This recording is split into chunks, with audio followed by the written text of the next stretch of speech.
আপনারা শুনছেন রঙ্গ বক্সের বিশেষ নিবেদন রোববারের গপ্প।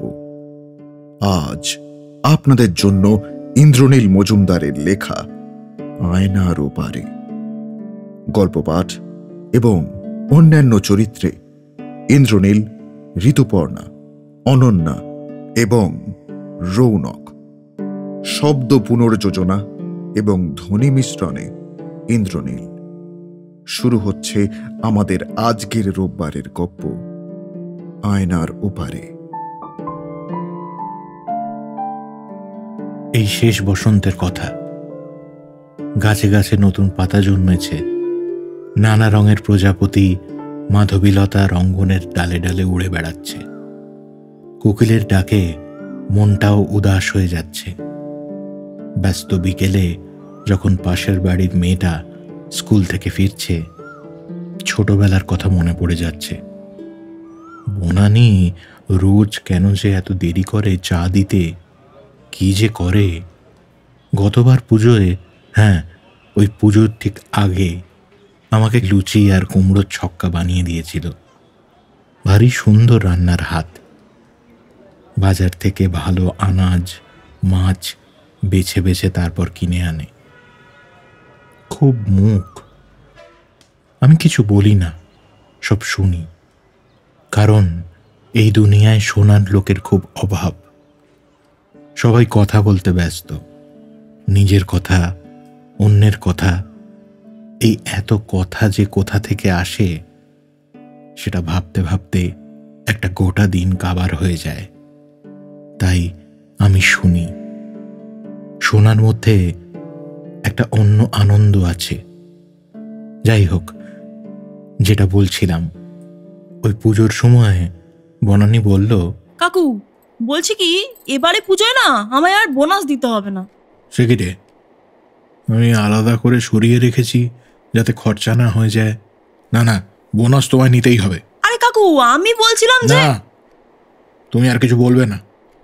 সারা বছর দিন রাত পরিশ্রম করো, এসব কোনো কথা হলো? তুমি শুনবে তো, বক বক করে যায়। আমি বক বক করি? সারাদিন মুখ বন্ধ করে বসে আছি। আবার ঝগড়া করে তোমার সাথে না মাইরি। এই কি ভাষা তোর মুখের? বলেছি না এরকম করে আমার সাথে কথা বলবি না। আচ্ছা কাকু, ভুল হয়ে গেছে বাবা, আমার কথাটা কি একটু শুনবে? হ্যাঁ বল। শোনো না, বলছিলাম কি, আমার বোনাসের টাকাটা না দিয়ে একটা গ্যালাক্সি ফোন কিনে দাও না আমায়। সারাদিন আমার বোর লাগে। তুমি তো বারান্দাতেই থাকো অর্ধেকটা সময়, রাস্তার লোক দেখি তোমার দিন কেটে যায়। আমার তো রান্নাঘরের কাজ সব তাড়াতাড়ি শেষ হয়ে যায়। তারপর আবার তোমার ওই টিভিটা, সেটাও খারাপ হয়ে পড়ে রয়েছে। একটা টিভি তো কিনতে পারো, দুজনে বসে বাংলা বইটই দেখবো। এই বই আবার কি রে? সিনেমা? আরে ওই একই হলো না, এক হলো না। ধুর, এই জন্যই তোমার সাথে আমি বেশি কথা বলি না। বলিস না? আমি কি তোকে বলেছি সারাদিন আমার সাথে গল্প কর, কথা বল? আর গ্যালাক্সি ফোন কি? আরে ওই তো, ওখানে ফেসবুক করা যায়, ওখানে সবাই ছবি পাঠাবে, কথা বলবে, আমিও পাঠাবো। আচ্ছা, বুঝলাম। দাও না কাকু কিনে, বলো, আমি কি কোনোদিন তোমার কাছে কিছু চেয়েছি? হ্যাঁ বলো না। গ্যালাক্সি ফোন কিনে দেওয়ার ক্ষমতা আমার নেই, তবে মেয়েটা আমার জন্য সারাদিন যা করে তাতে আর ওর আবদারটা ফেলতে পারিনি। আমি ওকে টাকা দিয়ে দিয়েছিলাম। ও কিনে নিয়ে এসে আমাকেই প্রথম দেখিয়েছিল। এখন আবার নতুন শুরু হয়েছে, কাকু একটু টাকা দাও না, নেট ভরবো। সারাদিন ওই নিয়ে পড়ে আছে। এই চাটা কি দিবি না? আসছি কাকু, এই তো। কি ব্যাপার বলতো? আসছি আসছি আসছি। সন্ধে হতে চললো, কালুর দোকানে দুবার চা হয়ে গেল। উফ বাবা, নাও ধরো ধরো, আমার তো সেই কখন চা করা হয়ে গেছিল। নাও। কটা বাজে দেখেছিস? কটা? সারা দিন রাত ওই মোবাইল নিয়ে পড়ে থাকলে কোনো কিছুর আর হুঁশ থাকবে না। সারাদিন কই পড়ে থাকি গো? কাজগুলো তাহলে কে করে? হ্যাঁ, আমি একটু মোবাইল দেখলেই ওনার যত গায়ে জ্বালা ধরে। কেন গো, কেন? চলো নতুন নতুন কত কিছু জানা যায়। আমি কত রান্না শিখেছি, আবার সব নতুন নতুন জায়গার কত সব ভিডিও পাঠায়। কে? ফেসবুক তোকে পাঠায়? আরে হ্যাঁ গো কাকু, তুমি না মাইরি। Sorry sorry. শোনো, আজ আর বক বক না করে আমায় ঘরে নিয়ে চলো। আজ আর আমার বারান্দায় থাকতে ভালো লাগছে না। নাও কাপ ডিশটা আগে নাও, ওটা রেখে এসো আগে। মনীষা দারুণ চা বানাতো। আসলে চা খেতে গিয়েই ওর সাথে প্রথম আলাপ। আমি তখন চুটিয়ে থিয়েটার করছি। সেদিন অবশ্য দেখতে গিয়েছিলাম। ভালো লিখতে গেলে যেমন ভালো বই পড়া প্রয়োজন, ভালো সিনেমা তৈরি করতে গেলে যেমন ভালো ভালো সিনেমা দেখা প্রয়োজন, তেমন ভালো অভিনেতা হতে গেলে প্রচুর ভালো অভিনয়ের সাক্ষী থাকা প্রয়োজন, আর ভালো অভিনয়ও দেখা প্রয়োজন। ইন্টারভেলে চা খেতে বেরিয়েছি। প্রথম দেখলাম মনীষাকে। মনের ভেতরটা কেমন করে উঠল। ভারী সুন্দর একটা বাটিক প্রিন্টের শাড়ি পরেছে, মোটা করে কাজল পরেছে চোখে, একদম সাজেনি। চেহারাটাও ভারী সুন্দর। আমার সাথে তাপস ছিল। হাত থেকে সিগারেটটা কেড়ে নিতে সম্বিত ফিরল। কিরে ভাই, দে না আমায়। কি ব্যাপার বলতো? লাভ এট ফার্স্ট সাইট? হ্যাঁ? আরে না না, কি যে বলিস। না না কি আবার? হ্যাঁ, তাকিয়ে আছো তো তাকিয়েই আছো। হ্যাঁ বন্ধু, কি আর করব, চোখ ফেরাতে পারছি না। যাকে আর চোখ ফিরিয়ে কাজ নেই। একটু পিছিয়ে যা, পিছিয়ে যা, পিছিয়ে যা, যা যা যা যা, পিছিয়ে যা। আর একটু সর, আর একটু সর, বাঁদিক বাঁদিক। সত্যি কি? আরে কেন? উফ বাবা, দারুণ মানাবে, দারুণ মানাবে। আরে সত্যি বলছি, মায়েরই বলছি। সাময়িক ভালো লাগা কখন যে সময়ের সঙ্গী হয়ে যায় বলা খুব মুশকিল। শুরু হলো কথাবার্তা, ঘন ঘন দেখা হওয়া নানান অজুহাতে। তারপর একসাথে অভিনয়, একসাথে থাকার শুরুয়াত। এখনো পরিষ্কার সবকিছু মনে আছে। আমার একটা সেকেন্ড হ্যান্ড গাড়ি ছিল। নাটক, যাত্রা, টুকটাক সিনেমার সাইড ক্যারেক্টার করে বেশ জনপ্রিয়তাও লাভ করেছিলাম। ওই তখনই হুজুগে পড়ে আর ওই তাপসের জন্য ওরই এক দাদার কাছ থেকে একটা মারুতি 800 কিনেছিলাম। খুব ভালো না চালাতে পারলেও তাপসের দয়ায় বেশ দক্ষ ড্রাইভার হয়ে উঠেছিলাম। একদিন গাড়ি নিয়ে সোজা চলে গেলাম মনীষার বাড়ি, সেই হাওড়ায়। তাপসকে বলিনি। সেদিন একটা নতুন নাটকের স্ক্রিপ্ট রিডিং ছিল। তাপস ওখানেই গিয়েছিল। ডিরেক্টরকে আমার একদম পছন্দ নয়, একদমই নয়। তাই আমি আগে থেকেই ঠিক করে রেখেছিলাম যাব না। মাকে বলে এসেছিলাম, ল্যান্ড ফোনে যদি তাপস ফোন করে বলো আমি তোমাকে কিছু না জানিয়েই বেরিয়ে গেছি। সত্যি, প্রেম করতে গেলে কত মিথ্যেই না বলতে হতো তখন। একটা পর্দা ছিল, একটা অন্য রকমের অনুভূতি ছিল। এখন সবই কেমন উলঙ্গ হয়ে গেছে। সমাজ আর সমাজের মানুষগুলো কেমন ঘেয় হয়ে গেছে। মনীষার মা আমাকে খুব স্নেহ করতেন। আমি জানতাম ও আজ বাড়িতেই থাকবে। তুমি এসেছো বাবা, আমার এত আনন্দ হচ্ছে কি বলবো। ও বাবা, এসবের আবার কি দরকার ছিল? মাসিমার হাতে মিষ্টির প্যাকেটটা দিতেই দেখলাম মণি বেরিয়ে এলো ঘরের ভেতর থেকে। পরনে একটা সালোয়ার কামিজ, চোখে কাজলের আবছা ছোঁয়াচ। আবার মনটা ভরে গেল। ওকে যতবার দেখি নতুন লাগে। আবার মাঝে মাঝে মনে হয় অনেক দিনের চেনা কেউ। তা বাবা, একটু চা বসাই, তোমরা ততক্ষণ গল্প করো।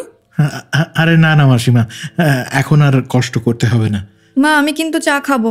দেখেছো বাবা, তুমি কষ্ট দিতে না চাইলেও তোমার বান্ধবী আমার কষ্ট লাঘব করার পাত্রী নন। তোমরা বসো, আমি চাটা বসাই। মাসিমা মৃদু হেসে ভেতরে চলে যেতেই মনীষা আমার দিকে এগিয়ে এলো। ওর গায়ের গন্ধটা আমি আজও ভুলতে পারিনি, কোনোদিন ভুলতেও পারবো না। এই যে বলছি, কিছু না বলেই দুম করে চলে এলে যে। হ্যাঁ, দুম করে চলে এলাম। কেন চলে যাব? ওই দেখো, আরে তা কি আমি বলেছি?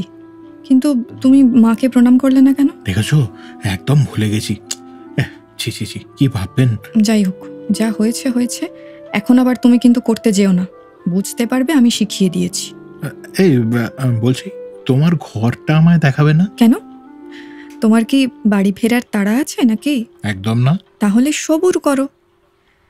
আর বলছি, শোনো না। বলো। মনীষা আমার উল্টো দিকের সোফাতে বসেছিল। দেখলাম ওর চোখ দুটো জলে ভরা।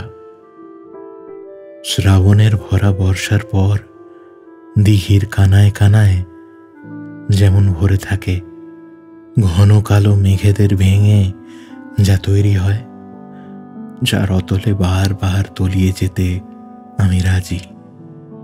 কাঁপা কাঁপা ঠোঁটে ও বলল, তুমি আমার এত কাছে চলে আসবে আমি জানতাম। জানি না, মানে কি মনে হলো, সকালবেলা স্নান করে না খুব কাজল পরতে ইচ্ছে করছিল। আমার খুব ইচ্ছে করছিল ওর পাশে গিয়ে বসি, ওর চোখের জলে আমার আঙুলগুলো ভিজে যাক। কি বলবো বুঝতে পারছিলাম না। নিমেষের মধ্যেই মাসিমা চা নিয়ে হাজির। মনীষা ঘাম মোছার ভঙ্গিতে ওড়না দিয়ে চোখটা মুছে নিল। যদিও বলাই বাহুল্য, মায়েরা সবই বোঝেন। বাবা, এত দূর থেকে গাড়ি চালিয়ে এসেছো, চা বিস্কুট খাও, তারপর কিন্তু একগাল ভাত খেয়ে যেতে হবে, কেমন? না মাসিমা, হবে না। দুপুরে আমাকে একটুখানি হাজরায় যেতে হবে, একটা নতুন নাটকের কাজ আর কি। আরে বাবা, ওসব হবে খুন। আজকে একটু ছুটি নিয়ে নাও দেখিনি। সেরম হলে ওই ফোনটা থেকে ফোন করে আমায় ধরিয়ে দাও।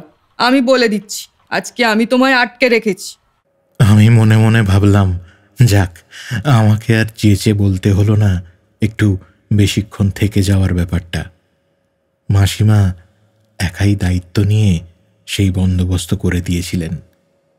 আমি বললাম, ঠিক আছে, আমি পরের দিন গিয়ে কথা বলে নেব। আর আমার বন্ধু তাপস তো আছেই। ও হ্যাঁ হ্যাঁ, মণিমার মুখে শুনেছি তো, তোমরা তো খুব ভালো বন্ধু। হ্যাঁ, ও গেছে ওখানে, ওর থেকে আমি জেনে নেব সব। আচ্ছা বেশ। আরে ওই দেখো, চাটা খাও বাবা, ঠান্ডা হয়ে যাচ্ছে তো। আপনি বসুন না। না বাবা, আমার কি আর বসার জো আছে?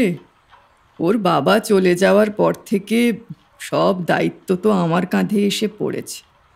তবে মিথ্যে কথা বলবো না বাবা, এই মেয়ে আমার সব কাজ করে দেয়। ওই বাজার দোকান ছাড়া সমস্ত বাইরের কাজ ওই করে। এই ব্যাংক বলো, পোস্ট অফিস বলো, এই বিল দেওয়া সব একা হাতে সামলায়। তা বলছি বাবা, আমার বয়সটাও তো বাড়ছে, কতদিনই বা আর আমি আছি বলো তো? এ বাবা, না না, একদম এসব কথা বলবেন না মাসিমা। তা তুমি যাই বলো বাবা, কবে থেকে বলছি একটা বিয়ে করে নে, মেয়েটা শুনছেই না আমার কথা। উফ মা, তুমি দয়া করে এখন আবার ওই বিয়ের কথা নিয়ে আলোচনা করতে বসো না তো। একটু শান্তি দাও না, সারাদিন তো ওই একই বিষয় নিয়ে আমার মাথা খাও তুমি। মনীষা, ঠিক আছে। হ্যাঁ বাবা, কি আর বলি বলো তো, তুমি তো নিজের চোখেই সব দেখলে। ওই দেখো, কথা বলতে বলতে কত দেরি হয়ে গেল দেখেছো? আমি এবার যাই বাবা, রান্নাটা চাপাতে হবে, নইলে তো তোমার আবার ফিরতে দেরি হয়ে যাবে। মাসিমা ভারী ভালো মানুষ। নিজের মায়ের সাথে খুব মিল খুঁজে পেলাম প্রথম দেখাতেই। মনীষা এবার একটু চিঁচিয়ে বলল, ওমা, আমি অরিন্দমকে নিয়ে উপরে যাচ্ছি, কিছু দরকার হলে ডেকো। মনীষার পেছন পেছন দোতলায় উঠে গেলাম। ওপরের বারান্দাটা ভারী সুন্দর। দূরে একটা বড় পুকুর, একটা বড় কদম ফুলের গাছ, আরো নানান ফুলের গাছ। সবকটা আমি চিনি না, তবে দোতলার বারান্দাটা খুব মায়াবী। কি গো, ঘরে আসবে না? হ্যাঁ, যাই। আসলে বারান্দাটা এত সুন্দর। হ্যাঁ গো, এইখানেই ফাঁকা সময়ে বসে বসে আমি বই পড়ি আর মাকে চায়ের ফরমায়েশ করি। ভারী অন্যায়। সেই মনির ঘরটা ওর মতোই সরল। দুটো দেওয়াল আলমারিতে নানান সাহিত্যিক ও কবিদের বই। কাঁচের ফাঁক দিয়ে দেখতে পেলাম নহন্যতে। মাত্র 16 বছর বয়সে মৈত্রেয়ী দেবীর লেখা এই বইটা প্রকাশিত হয়েছিল, যেটার ভূমিকা লিখেছিলেন স্বয়ং শ্রী রবীন্দ্রনাথ ঠাকুর। জানো তো? ওই বইটা আমি অনেকবার পড়েছি। কোনটা? যেটা তুমি দেখছো, নহন্যতে। তুমি কি করে বুঝলে?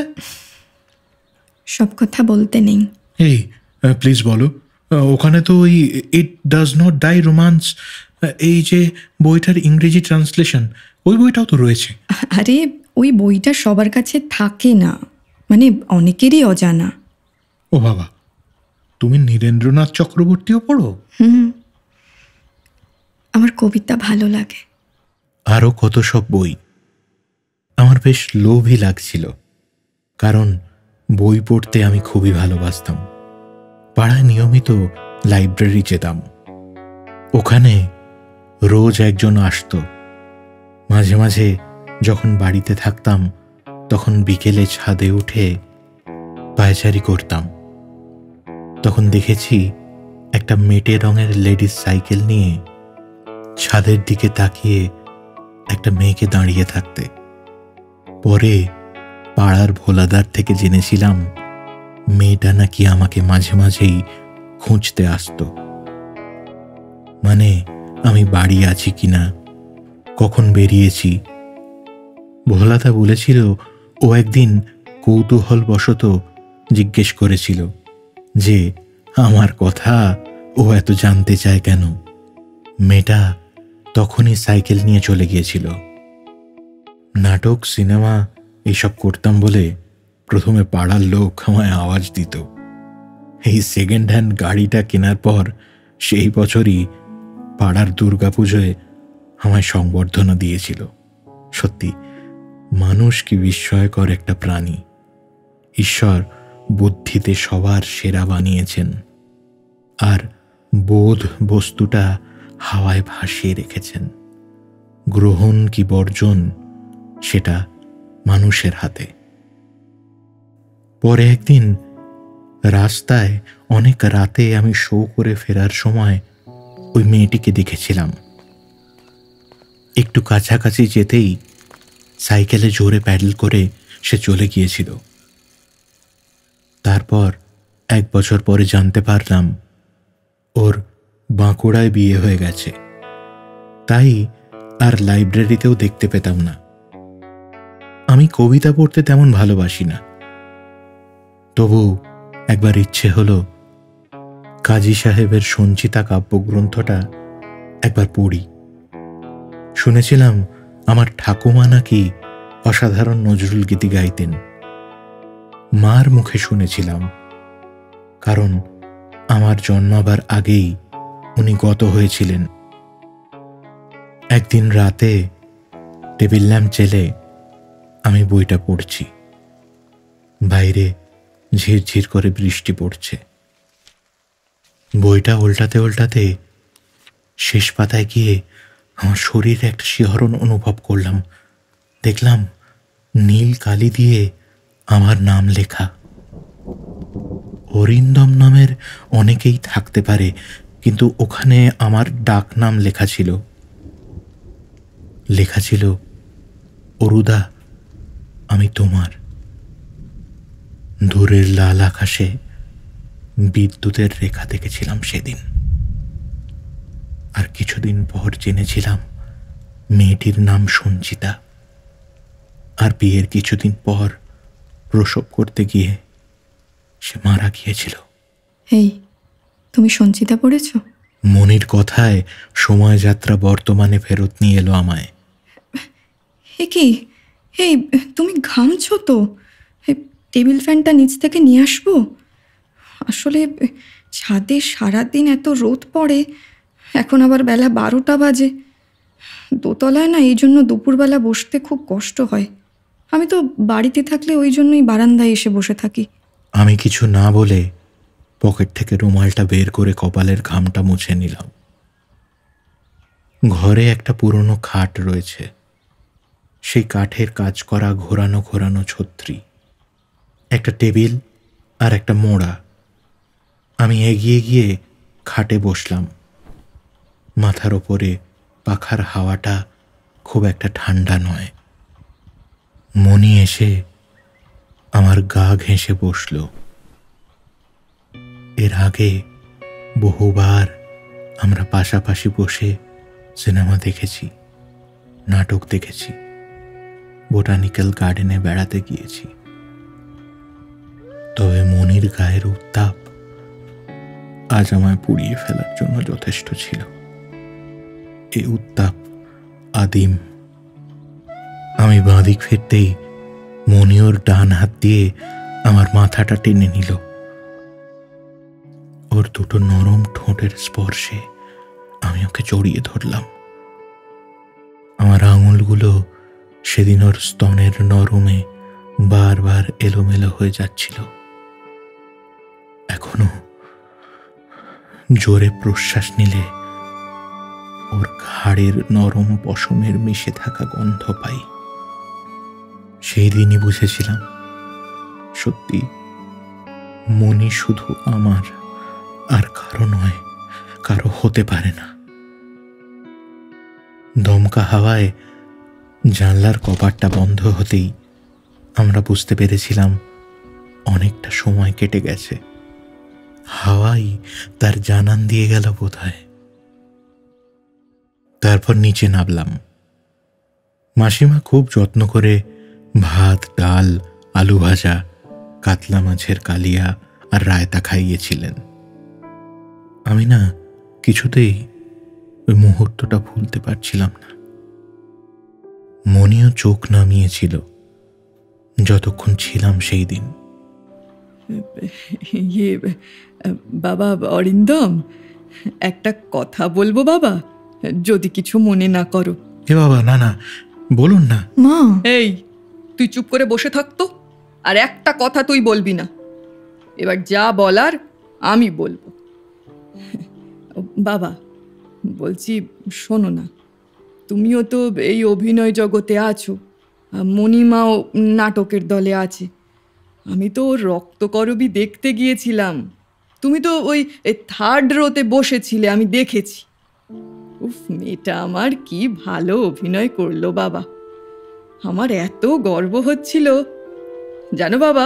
ওই নন্দিনীর চরিত্রটা এত ভালো ফুটিয়ে তুলেছিল মেয়েটা। যদিও এই গুণটা ওর বাবার থেকে পেয়েছে, বুঝলে। যাই হোক, বলছি কি বাবা, আমরা তো মা, আমরা সন্তানদের মনের ভেতরটা দেখতে পাই। যদিও এর ব্যতিক্রম আছে, তা কোন জিনিসটার ব্যতিক্রম নেই বলো তো? আমি ভাবছিলাম মাসিমা বুঝি সেই দিনই আমাদের বিয়ে দিয়ে দেবেন বলে মনস্থির করেছেন। এরপর খানিকটা তেমনই হলো। মাসিমা একদিন আমাদের বাড়ি এলেন মনিকে নিয়ে। আমি ড্রাইভ করে নিয়ে এসেছিলাম। ব্যাস, আর কি, জীবিত ছিলাম, হয়ে গেলাম বিবাহিত। তাপসের অবশ্য আগেই বিয়ে হয়ে গিয়েছিল। বৌভাতের দিন ফুলশয্যার আগে আমায় ডেকে বলল, কিরে, সেই দিন তো আমি ফ্রেম দেখেই বলে দিয়েছিলাম যে এটা হলো পারফেক্ট ম্যাচ। হ্যাঁ, দেখি মিলে গেল তো আমার কথা। হ্যাঁ, যা যা, দেরি করিস না, শুভ কাজে বেশি দেরি করতে নেই, বুঝতে পেরেছিস? যা, বেস্ট অফ লাক। আসি আমি আজকের। ঠিক আছে বন্ধু, গুড নাইট। তারপর বেশ চলছিল আমাদের ছোট্ট সুখী সংসার। কাজকর্মও চলছিল বেশ। মাঝে মাঝেই ছুটি পেলে মাকে নিয়ে হাওড়াতে 1-2 দিন থেকে আসতাম। শাশুড়ি মাকেও নিয়ে আসতাম। পুজোর আগে আগে দুজনে, মানে আমি আর মনীষা, 2টো কিপ্যাড ফোন কিনলাম। মনি কিছু সিনেমায় ছোটখাটো চরিত্র পেতে লাগলো, আমিও তাই। থিয়েটারে বিশেষ সময় দেওয়ার সময় পেতাম না তখন। সিনেমায় টাকাও বেশি, আর বাঘ একবার মাংসর স্বাদ পেলে বারবার চায়। লোভ বেড়ে গেল আমাদের। লোন নিয়ে একটা নতুন 4 চাকা গাড়ি, একটা 2 কামরার ফ্ল্যাট, সব হলো। একদিন শুটিংয়ের লাঞ্চ ব্রেকে ফোনটা নিয়ে দেখলাম 36টা মিস কল। মনির 16টা, মামার 10টা, আর বাকি নম্বরগুলো সেভ করা ছিল না। মনিকে রিং ব্যাক করতেই কান্নার আওয়াজ ভেসে এলো। শুটিং প্যাক আপ হতে প্রায় রাত 9টা বাজল। তারপর গিয়ে মাকে দাহ করে ফিরতে প্রায় 2টো বেজে গেল। Massive heart attack.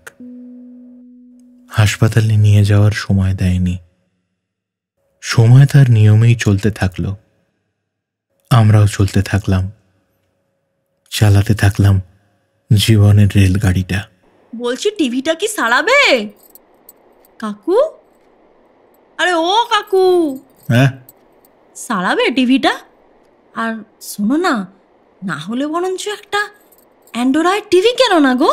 Galaxy phone, Android TV, কি সব বলছিস বননি? আরে কাকু, হেভি টিভি। রিমোটটা টিপে শুধু বলবে পেলে বেঙ্গলি সুপার মুভি, ব্যাস তখনই দেখবে দেবজিৎ এদের সব বাইকার সব হিট বইয়ের লিস্টই দিয়ে দিয়েছে। আবার বই? মুভি বলতে শিখে গিয়েছিস, আবার কেউ বই বলে পাগলি? কাকু মানে তুমি না, কি বলবো। আমায় বিছানায় শুইয়ে দাও, আমি একটু শোবো, মাথা যন্ত্রণা করছে। মাথা যন্ত্রণা করছে? অমৃতাঞ্জল লাগিয়ে দেবো নাকি? কিছু লাগবে না, তুমি আমায় দয়া করে শুইয়ে দাও। ও কাকু, বলছি তুমি রাগ করলে? হ্যাঁ, শোনো না, ওই রেডিওটা কি একটু চালিয়ে দেবো গো? না, আচ্ছা আচ্ছা, না ধরো ধরো, হ্যাঁ হ্যাঁ, এদিকটা হয়ে গেছে কাকু। উফ, সোজা হোক। কাকু বলছি লাইটটা কি নিভিয়ে দেবো? হ্যাঁ, এবার তুমি যাও। এ কি রে বাবা, বাড়ির আমি সব কাজ করব, আবার আমাকেই কথা শোনাবে? আমি কিন্তু বাড়ি ছেড়ে চলে যাবো। যাও, কে বারণ করেছে? আমি একা সামলে নেব। সব সময় আমায় এরম করে বলে, জানে তো বনানী কোনোদিনও ছেড়ে যেতে পারবে না কাকুকে। তুই যাবি? হাজার বকবক, আমার খারাপ মেজাজ, আমার বিভিন্ন খাবার খাওয়ার আবদার, সময় মতো আমার ওষুধ, ওই সব একা। বনানী যখন ওকে শাশুড়ি মা ফ্ল্যাটে নিয়ে এলেন, তখন ওর বয়স মাত্র 12 বছর। যমুনাদি মানে বনানীর মা মনীষাদের বাড়িতে ছোট থেকেই কাজ করতেন। অনেক পুরনো লোক। ওই যমুনাদির বর ছিল খুব খারাপ, কোনো কাজ করত না, জুয়া খেলতো, মদ খেত, আর যমুনাদিকে প্রচণ্ড মারধর করত। তাই শাশুড়ি মা যমুনাদির মেয়েকে মানুষ করার দায়িত্ব নিয়েছিলেন। এমনিতেই মনির বিয়ের পর উনি একদম একা হয়ে গিয়েছিলেন। মা মারা যাওয়ার পর শাশুড়ি মা বলেছিলেন, বাবা, আমারও তো বয়স হচ্ছে, তোমরাও সব কাজে কর্মে ব্যস্ত থাকো, বনানীকে এখানে নিয়ে আসবো। মানে তোমার কি কোনো আপত্তি আছে বাবা? আমি কোনো আপত্তি প্রকাশ করিনি। সত্যিই তো, আমরা কতক্ষণই বা বাড়িতে থাকি। মাসিমা একা একা, বয়সও হচ্ছে। এছাড়া আমি তো রান্না বান্না কিছু পারি না। মনির একার উপর চাপ পড়ে খুব। ওরও একটু হাতে হাতে করতে পারবে, থাকুক না। ওর মা বাবাও তো আর কোনো খবর নেয় না। শালা মানুষ বহুত ধান্দাবাজ প্রাণী। ধান্দা করে ফায়দা লুটে তারপর অতীতটাকে পা দিয়ে মারিয়ে চলে যায়। আর এই বনানীকে শাশুড়িমা এমন ট্রেনিং দিয়েছিলেন যে সব কাজ নিখুঁতভাবে করতে পারত। শুধু মুখ করে এই যা, ও আমার অভ্যাস হয়ে গেছে। সালটা 1999। মনীষা একটা সিনেমায় বড় একটা চরিত্রের অফার পেয়েছে। আমার শুনে খুব আনন্দ হলো, আবার একটু ঈর্ষাও হলো। তা শুটিং কবে থেকে? হ্যাঁ, এই তো 2 জুন। এ বাবা, তাহলে তো আর সময় নেই একদম। হ্যাঁ, নেই তো, তার আগে লুক টেস্ট হবে। হ্যাঁ, সে তো হবেই। গোয়াতে। হ্যাঁ, কলকাতায় এত স্টুডিও থাকতে গোয়াতে লুক টেস্ট হবে? হ্যাঁ, প্রডিউসার তাই তো বললো। এই মনি, আমার কিন্তু ব্যাপারটা ঠিক লাগছে না। কেন? এতে বেঠিক কি পেলে তুমি? তুমি ভালো করে ভেবে দেখো মনি। আমার ভাবা হয়ে গেছে। তুমি যাচ্ছ? হ্যাঁ। ফাইনাল? হ্যাঁ, ফাইনাল। তোমার মাকে জানিয়েছো? মাকে জানাবো কেন? তুমি কি তোমার সব কথা মাকে জানিয়ে করো? কি বলছো? দাঁড়াও, আমি ফোন করছি। কোন হাউস? আমি কথা বলছি। শোনো, আমার কাজের জায়গায় না তুমি। হ্যাঁ, আমার এই ইন্ডাস্ট্রিতে কত বছর হলো বলো তো? যাই হোক, শোনো অরিন্দম, তোমার কত বছরের অভিজ্ঞতা, কি কাজ করেছো আমি সব জানি, এবং আমি সেটাকে যথেষ্ট শ্রদ্ধাও করি, আর তোমাকে অনেকটা সম্মান করি এবং বিশ্বাস করি, এবং তাই আমি বড় পার্ট পাওয়ার জন্য গোয়ায় গিয়ে ফটোশুট করব। এই তুমি শুটে যাচ্ছ না শুতে যাচ্ছ? অরিন্দম, তুমি যা মন চায় করো, নিজের মায়ের থেকে পারমিশন নিয়ে নাও, কারণ উনি এখনো বেঁচে আছেন। তাই আমার কথা বাদ দাও, উনি তোমার গার্জেন, ওভার অ্যান্ড আউট। সেদিনের কথাগুলো, দৃশ্যগুলো দেওয়ালে কোনো অদৃশ্য প্রজেক্টরে যেন কেউ প্রজেকশন করে। মাঝে মাঝেই সংলাপগুলো পর্দার ভাঁজে ভাঁজে জমে থাকে।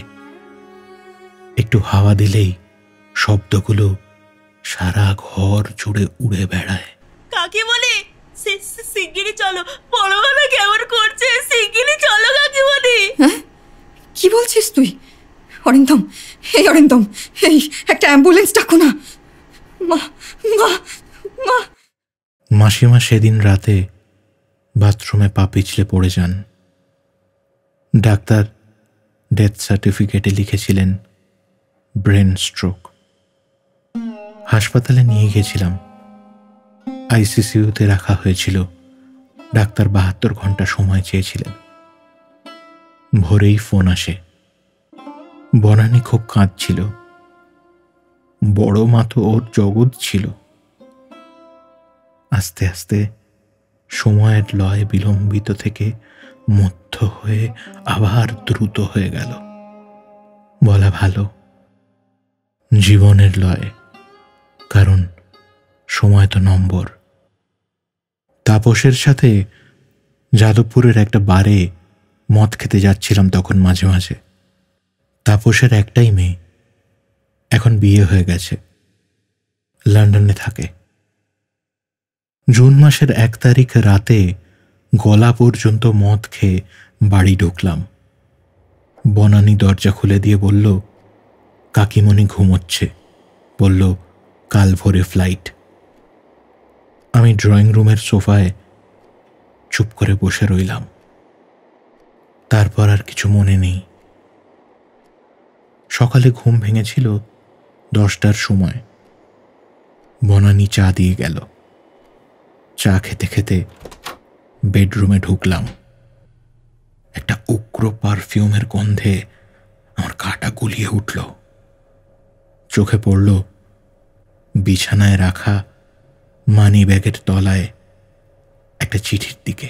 প্রথমেই বলি, এতদিন যাকে চিনতাম, মানে যে অরিন্দমকে আমি আমার বলে জানতাম, সে হারিয়ে গেছে। খ্যাতি আর পয়সার লোভ আমাদের সম্পর্কটাকেও বিষিয়ে দিয়েছে।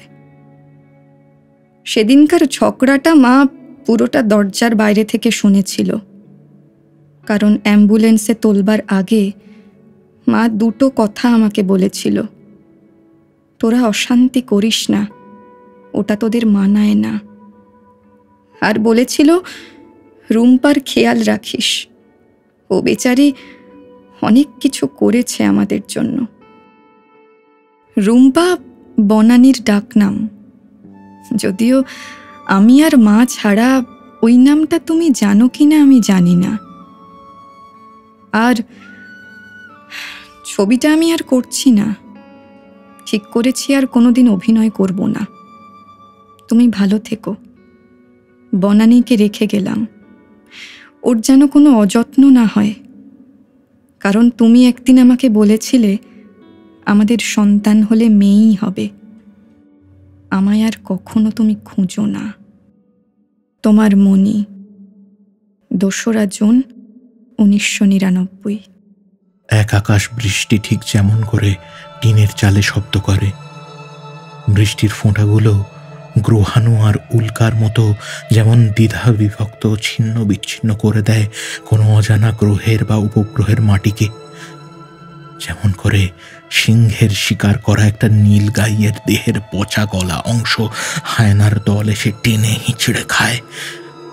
আমার নিজেকে তখন ওই টিনের চালটা মনে হচ্ছিল, আমার দেহটা ওই গ্রহের মাটির সঙ্গে মিশে যাচ্ছিল। মনে হচ্ছিল যেন যেন হায়নাগুলো আমার দিকে দাঁত মুখ বের করে হাসছে। বনানীকে বললাম, এই তুই ভালো করে দরজায় তালা চাবি লাগিয়ে টিভি দেখ। রান্না করেছিস তো? খা, আমি রাতে ফিরবো, কাজ আছে। যতই রাত হোক দরজা খুলে দিস। তাপসকে ফোন করলাম, ফোন বেজে গেল।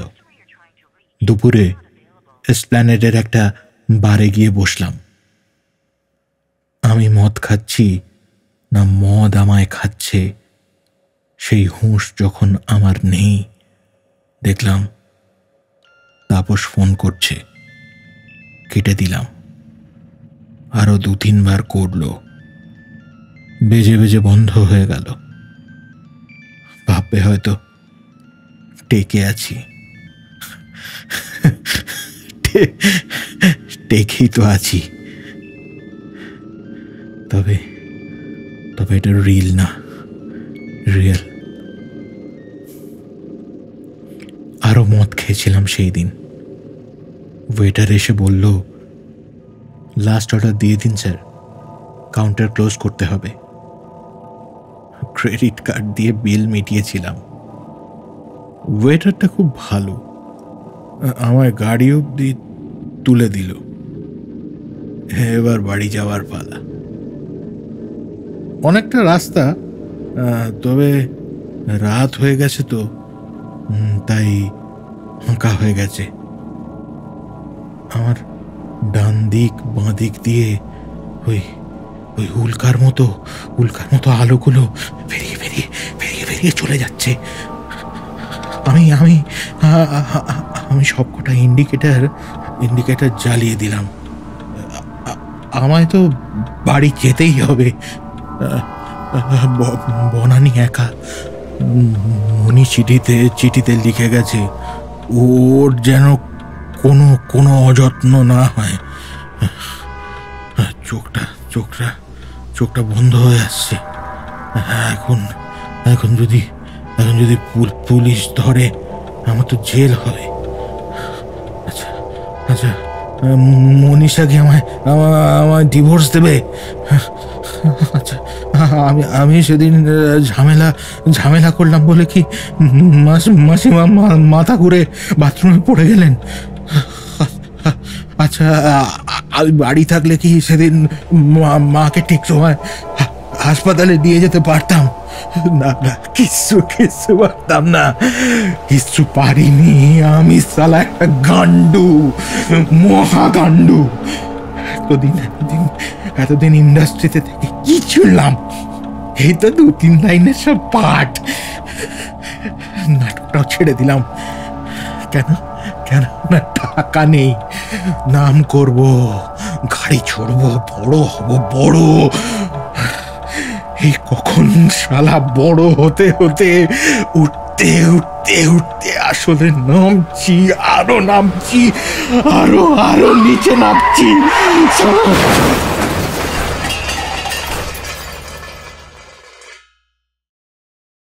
ডাক্তারবাবু, ও ডাক্তারবাবু, বলছি কাকু ঠিক হয়ে যাবে তো? দেখুন, 72 ঘন্টার আগে কিছু বলা যাবে না। মানে ঠিক হয়ে যাবে তো? ও ডাক্তারবাবু বলুন না, ঠিক হয়ে যাবে তো আমার কাকু? আপনি ওনার কে হন? মানে আমি ওনার ভাইঝি হই, অনেক দিন ধরেই ওনার বাড়িতে কাজ করি।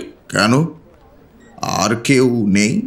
না, মানে মানে পরে জানতে পেরেছিলাম মনীষা কোথা থেকে খবর পেয়েছিল। আমাদের ইন্ডাস্ট্রিটা আসলে খুব ছোট, সবাই সবার হাঁড়ির খবর জানে। ওই সব কিছু হাসপাতালে এসে ফিল আপ করেছিল। আমার মেডিক্লেমের কার্ড, ব্যাংকের থেকে টাকা তুলে দেওয়া, সব ওই করেছে। 70 ঘন্টা পর আমার জ্ঞান ফিরল। ডাক্তার বললেন, আপনার দুটো পাই অ্যাম্পিউট করতে হয়েছে, আর আপনার হিপ জয়েন্টে যে ফ্র্যাকচারটা হয়েছে ওটা আমরা অপারেট করেছি। কিন্তু কিন্তু অরিন্দম বাবু, আপনি আর হাঁটতে পারবেন না।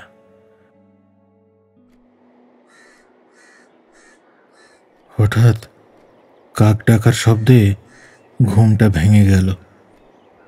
দেখলাম খাটের পাশে টেবিলে রাতের খাবারটা চাপা দেওয়া। বনানী দরজায় হেলান দিয়ে ঘুমোচ্ছে।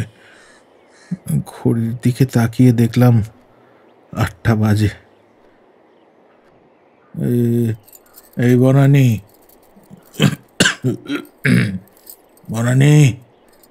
কাকু, ও কাকু, আরে মাই গড, সেই রাত থেকে তোমায় ডেকে চলেছি, আর তুমি এদিকে কুম্ভকর্ণের মতো ঘুমাচ্ছ, সাড়াই দিচ্ছ না। আমি তো মরেই গিয়েছিলাম রে। দেখেছো, সেই বাজে কথা। একেতে আমিও সারা রাত খাইনি, তুমি কি জানো সেটা? তুই কেঁদেছিস নাকি? তোর মুখটা কিরম ফোলা লাগছে। তো আর কি করব, সারা রাত একেতে আমার টেনশন হচ্ছিল। আচ্ছা আচ্ছা আচ্ছা, ঠিক আছে। আজ তোকে মঙ্গলের দোকানে সিঙ্গাড়া খাওয়াবো, এই সঙ্গে তেঁতুলের চাটনি। সত্যি? আই লাভ ইউ কাকু। এই বলেছি না এই সব কথা আমার সামনে বলবি না। সরি। না, আমায় এবার একটু তুলে বসিয়ে দাও দেখি। আগে তাহলে তোমায় বারান্দায় নিয়ে যাই, চাটা বরং খেয়ে নাও। ও না, তাহলে আগে বরং বেসিনের কাছে নিয়ে যাই, মুখটা ধুয়ে নাও তুমি। আজকে বারান্দায় যাব না, আমায় একটু ওই আয়নাটার সামনে নিয়ে চল তো। আয়না? কেন, দাড়ি কাটবে নাকি? আরে না না, যা বলছি সেটা কর। আচ্ছা বাবা।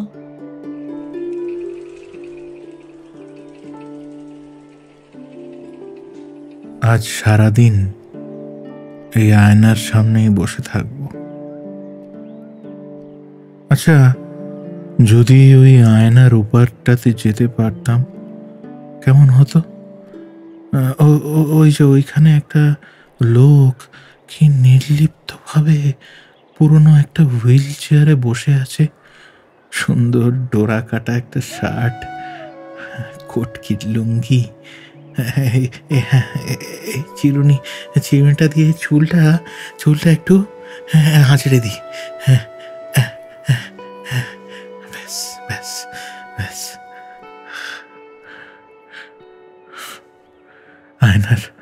আয়নার ওপারের দুনিয়াটাই ভালো, কি বলেন? ওই চার্লি চ্যাপলিনের বিখ্যাত একটা উক্তি মনে পড়ে গেল, বুঝলেন? কোনটা বলুন তো? mirror is my best friend because when I cry, they never laughs.